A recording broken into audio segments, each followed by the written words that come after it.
Hello, I'm Dan Stukas, and I'm helping Angie put on the best hot air balloon event in the whole entire world. What's the status, Dan, with how many balloons we can expect and who some of the pilots are going to be this time? Well, I'm the balloon meister, and we've got 25 balloons coming to start having fun in Anderson, South Carolina, again with balloons. It's really exciting. We have balloons coming from pretty much all over the Southeast, from Florida, from North Carolina, of course, South Carolina, and got some from Georgia. Wow. When we start dealing with balloons, Dan, one of the things that we've all learned from the past is we're at Mother Nature's mercy. But the 1st of May should prove to be a good window for ballooning. Yes, we've been flying at our house for 47 years, watching the weather, watching the best time. We've had people call us up and want to plan a wedding around the best time, and my wife and I know that the first weekend in May and the first weekend in October are the best for rolling the dice to get good weather. And what kind of events can folks expect when the 25 balloons come back to Anderson County? Well, it's going to be a fun, laid-back event. The pilots that are coming are all seasoned veterans. Almost all of them have flown in the different events here in Anderson many times. They're excited. When the word got out to the balloon pilots that we were going to get to fly again in Anderson, we got a waiting list. Did you really? A long waiting list of those that have been here before, know how good the people are in Anderson, know how receptive. The landing areas are good. We have very few what we call red zones, or places where balloons shouldn't land. And all in all, it's just a fine location, and the weather's going to be perfect. The other thing that pilots like about coming here is the scenery that they can see from their balloons. Talk about why that is such a special location. You know, it's interesting. If you go to the desert, you fly over the desert. You go to Florida, you fly over people, it seems like. But here we fly over the forest, we fly over small towns. In the same flight, we can fly over bodies of water and do what we call a splash and dash, where we touch the water with the bottom of the basket, watch the ripples, and then lift off again and see the reflection of our balloon down in the water. And then not long later, we're over plenty of landing zones where there's happy people, receptive, wonderful people in Anderson, South Carolina for our flying. There's no better place. And the pilots now know that, and this is where they want to come. The secret is out. Absolutely love Anderson County. Have always wanted to see great things come here.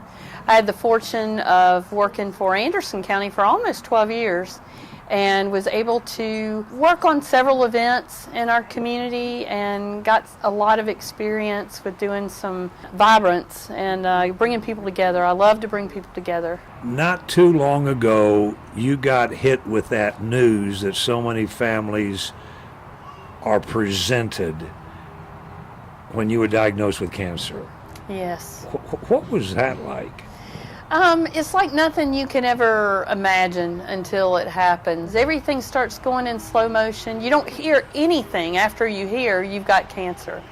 And then it takes a little while to kind of crawl out of that. But with me, it was, what's going to happen to my family? What will they do without me here to do this or to take care of this? And just really concerned about not being here for things and missing out on seeing them grow up and seeing my grandchildren. And it's financially devastating, it's emotionally devastating. There are no words.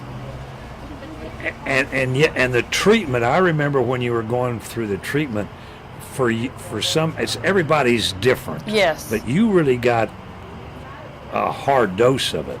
Chemo is, you tell yourself, and I remember telling myself, this is going to eventually cure me, but you feel like for a while it's killing you, and it is. It was pretty tough. I was sick. I remember for about 6 months, I don't think I ever woke up a day without feeling a nausea in the pit of my stomach. Then an opportunity came that I guess none of us envisioned. No, you're right. I was working and going along my merry way, and had cancer firmly in the rearview mirror, I felt like. And I had a friend come up to me and said, "Have you seen the newspaper?" And I said, "No." And she said, "Well, they're looking for a new director at the Cancer Association." And I said, "What?" And she said, "Yeah." And I was friends with Kristen Williams, who was the director at the time, and she had gotten another job opportunity, and so she had left. And I said, "Well, I can't do that. I'm not prepared for that." And so later on that day, somebody else came up and told me, and it was like a procession of people over the next couple of days. And so I applied for it, but really, didn't think anything would come of it. And I got a call, and they said, "Would you come interview?" And I was like, "Wow, yeah." And so when I went in, I was very honest, and I said, "This is very new for me, but I can tell you what I've done." And I did. And I shared with them, and I think I've shared with you before, Paul, that I prayed. I told God, I don't want this to be wasted. When you bring me through this, I want it to be good. I want other people to be encouraged to know they can fight, know they can make it through this, and that you'll see them through. And well, he listened to me. Our guest is Angie Stringer, and when we come back, we're going to talk about an event that they are working very, very hard to pull off that's going to be enjoyable and a benefit to the Cancer Association.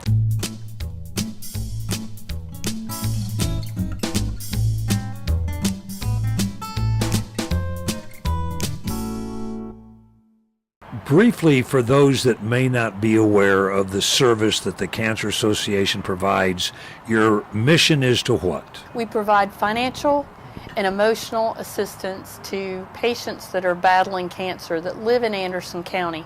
Our mission is to lessen that burden, and we do that by providing up to $1,000 in financial assistance for anything from travel to and from their appointments, whether they be in Anderson, whether they be in Greenville, Atlanta, MD Anderson, MUSC, or New York Sloan Kettering. Or even Charlotte for Levine. We pay for the transportation, and if they're farther away, we give a stipend that'll cover some of the lodging. We also have connections to help them find lodging in some of those places so that they're not, they don't have to find somewhere on their own.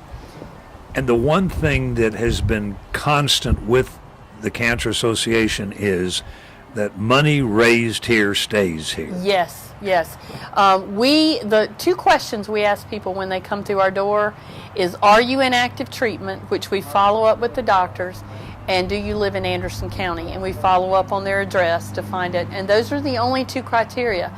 We don't care if you have insurance, don't have insurance, how old you are, whether you're working, not working. You come through those doors and you're an Anderson County resident, and we help. And the other things we help with are prescription medication. We help with medical equipment if they need. We help with nutritional, like if they need Boost or Ensure, anything like that. Anything that we can find a way to help them with, we help them with. And we also have support groups that meet to help encourage people, and educational courses. There's a lot of things that we do to help, and we help a lot of people. One of the things that Anderson County was known for a great many years was Freedom Week in the Loft when it moved from Greenville to Anderson. You were directly involved in that. We're going to have a hot air balloon event. We're calling it the Hot Air Affair, Rising Above Cancer. But I have to tell you, like Trey Boggs says, we're calling it affectionately a hot air balloon hoot danny. So it's going to be out at the Rocky River Plantation, which most people know as the Taylor House up on the hill on Belton Highway, right across from the stockyards. It's going to be completely family and pet friendly out here for the weekend. On Friday night, we're going to have a glow. The hot air balloons will stand up. We'll have some tether rides that night as well, and they glow. And in the darkness, it's really pretty to see. So you don't want to miss that. We're going to have our sponsor flights for all our sponsors, and we'll have media flights too, Paul, if you want to go up in one. I do. And so we'll get you up in one. And so Saturday all day, the balloons will be out here, the pilots will be out here to talk to people. And then Sunday morning, starting at about 9 o'clock, we're going to have a very special event called a Flight of Remembrance. It's all weekend when you come out here. There'll be areas that you can sign your name or sign the name of your loved one who's battled cancer. Maybe someone you love that lost their battle to cancer, or someone who's still fighting. We're going to have that ceremony. We're going to read off the names of everyone that's listed, and we're going to have a release of dove-shaped helium balloons. Then the pilots are going to take off, and then we're going to have a butterfly release, which is going to be sponsored by Patriot Hospice. So it's going to be a special time to come out and remember those you love and those who are fighting and those who are strong. People will be able to see how many people have been affected by cancer and how we're here to help them. And hopefully, through all that, that more people will find out about us. And if they want to go on the internet and get more details, where can they look? They can go to www.caanderson.org. What we're looking to do is we're going to have balloons, we're going to have cars, we're going to have trucks, Jeeps, motorcycles, a concert, a Kentucky Derby. We're going to have bouncy houses, food trucks, all wrapped up into one event, one big party, and have everybody come out and just have a good time. Where do folks come when they get out here? There'll be signs. So you'll park across the street at the livestock yard, and once you get over into the event, you'll start seeing the cars on the front lawn and the food trucks on the front lawn, and then behind it you'll see balloons up, and you'll see the party place for all the kids.